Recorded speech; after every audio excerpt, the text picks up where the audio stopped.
seraimu nangi batini cerai fansini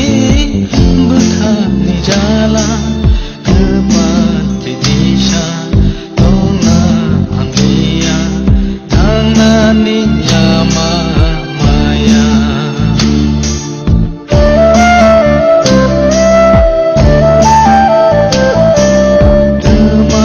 seraimu nangi batini cerai fangsini berkami jalan kembali disha tongna amlia tanani lama maya Shajorani iwang tongko rangtak shalom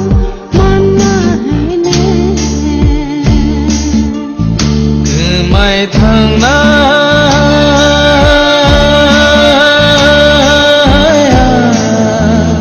karingo tai shong ni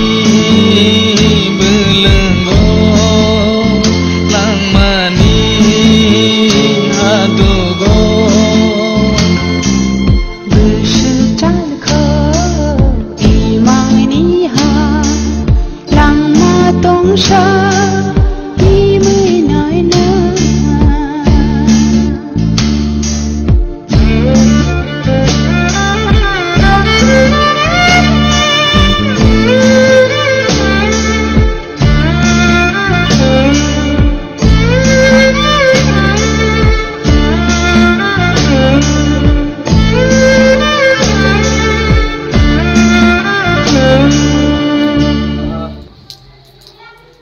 sampai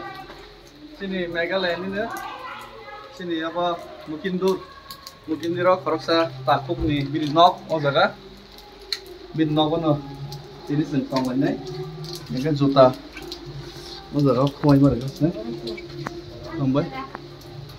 ayah borok bukhok ke nok bin nok panjak खूब ले आज आप लोग के यहाँ हम लोग रहेगा दिल्ली तक पैदल जाना है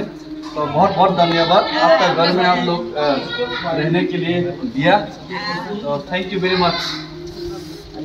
आप लोग के लिए भी थैंक अपना स्टेट के लिए मतलब दूर से पैदल जाने आने पड़ेगा आप लोग भी थैंक यू